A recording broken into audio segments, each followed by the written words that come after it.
Everyone, this is Ankita Awasthi. Welcome to my channel Ankita's visions. तो बच्चों, यहाँ पर जितने भी दिल्ली यूनिवर्सिटी वाले बच्चे हैं, मतलब अगर आप दिल्ली यूनिवर्सिटी में फॉर्म फिल किए हो या फिर फिल करना चाहते हो, वो सारे बच्चों के लिए जो वीडियो है ये बेसिकली बहुत ज़्यादा इंपॉर्टेंट होने वाला है। हो सकता है कि अगर ये चीज़ें आपने नहीं करी तो आपका एप्लीकेशन फॉर्म रिजेक्ट हो जाए, क्योंकि पिछली बार भी कई सारे बच्चों का हुआ था।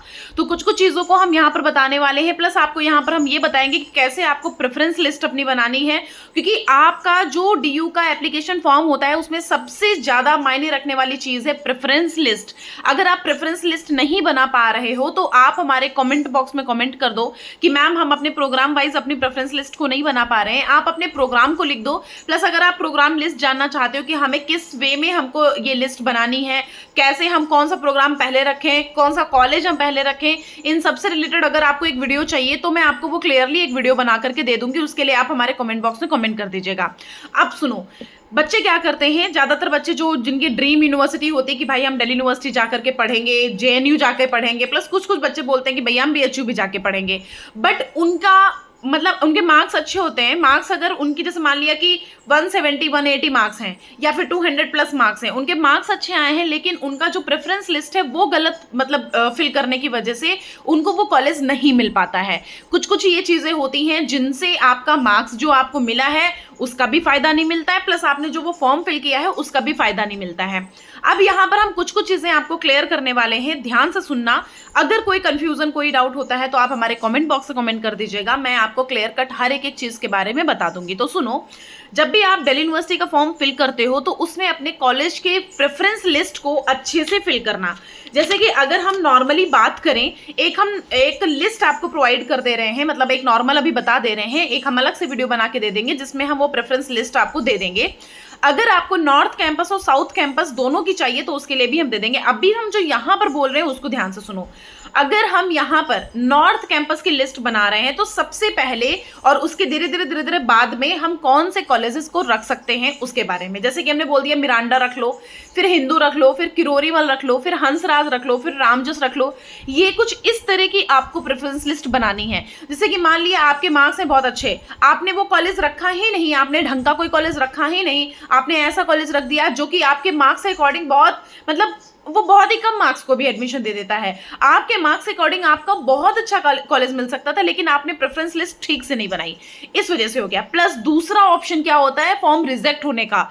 फॉर्म रिजेक्ट तब हो जाता है जब ये बच्चे यहाँ पर सारा सब कुछ तो कर दिए, फिर आता है सीट एलोकेशन। सीट एलोकेशन पे डॉक्यूमेंट आपको देने पड़ते हैं। उन डॉक्यूमेंट बच्चे सर्टिफिकेट नहीं अपलोड करते हैं, अपनी अपनी चीजों को अपलोड नहीं करते, वहां से आपका फॉर्म रिजेक्ट हो जाता है। ये चीजों को आप अपने दिमाग में क्लियर रखो कि भैया फॉर्म कब रिजेक्ट होता है। फॉर्म रिजेक्ट तब होता है जब यहाँ पर अपना प्रेफरेंस लिस्ट आपने डाल दिया, सब कुछ हो गया, फिर आपका राउंड 1 राउंड 2 अपना लिस्ट आना शुरू हो गया। वैसे ज्यादातर बच्चों को, ऐसे मेजॉरिटी ऑफ स्टूडेंट्स को आपका फर्स्ट और सेकंड लिस्ट में ही आपको मतलब ज्यादातर कॉलेजेस मिल जाते हैं। लेकिन अगर बहुत सारे ऐसे बच्चे हैं कि नहीं मिला, उनका हो सकता है थर्ड में मिले। जैसे हम कुछ कुछ यहाँ पे चीजों को क्लियर भी कर देते हैं। अगर आपने एक प्रेफरेंस लिस्ट बनाई है, लिस्ट बनाने के बाद अगर आपका फर्स्ट राउंड में नाम नहीं आया है तो दूसरी बार आपको लिस्ट बनाने की जरूरत नहीं पड़ेगी। आपको दूसरी बार भी वेट करना है, इंतजार करना है। दूसरी बार आपका वो लिस्ट ऑटोमेटिक आपने जो सेलेक्ट किया होगा उसके अकॉर्डिंग बन के आ जाएगा। ठीक है, ये चीज याद रखना।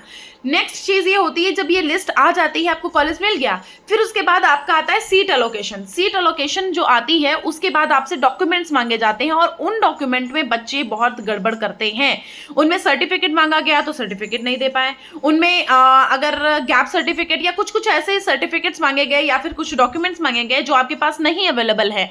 आपको मैंने बोला है कि 1 अप्रैल के बाद का होना चाहिए आपका ओबीसी एनसीएल हो, एससी एसटी हो या जो भी हो।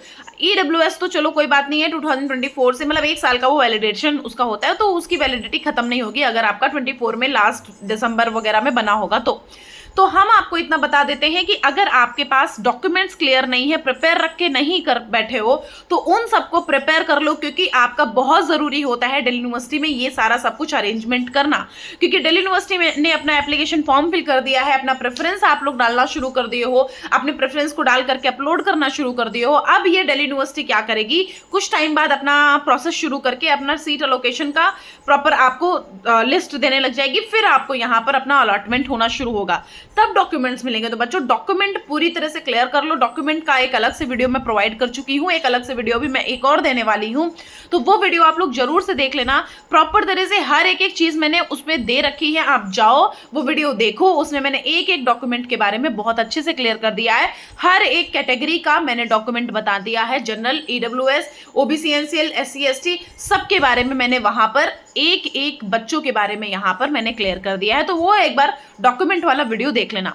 प्लस तीसरी बात बच्चों ये है कि अगर आपको यहाँ पर नॉर्थ कैंपस में लगता है कि मार्क्स कम है तो हम नॉर्थ कैंपस के कॉलेजेस को नहीं प्रेफरेंस कर पा रहे हैं, तो आप साउथ कैंपस के कॉलेजेस को प्रेफरेंस में कर देना। साउथ कैंपस की लिस्ट में प्रोवाइड कर दूंगी। सबसे पहले लेडी श्री राम कॉलेज है, वेंकटेश्वर है, कमला नेहरू है, गार्गी है, शहीद भगत है, आत्माराम सनातनी है, और मैत्री है, दयाल है, शिवाजी है और रामलाल है। ये सारे कॉलेजेस को आप लिस्ट में अपलोड कर सकते हो साउथ कैंपस की। अगर आपको पर्सनल काउंसलिंग चाहिए उसके लिए मैंने आपको प्रॉपर तरह से लिस्ट दे रखी है कि भाई आपकी ये स्कीम है, पर्सनल काउंसलिंग अगर चाहिए, मेरा कांटेक्ट चाहिए, तो आप हमारे कमेंट बॉक्स में यस लिख दो, मैं आपको अपना नंबर शेयर कर दूंगी। ओके, अभी इन केस कोई डाउट, कोई कंफ्यूजन होता है तो आप यहाँ पर बने रहना, कमेंट बॉक्स में कमेंट कर देना। Thank you so much.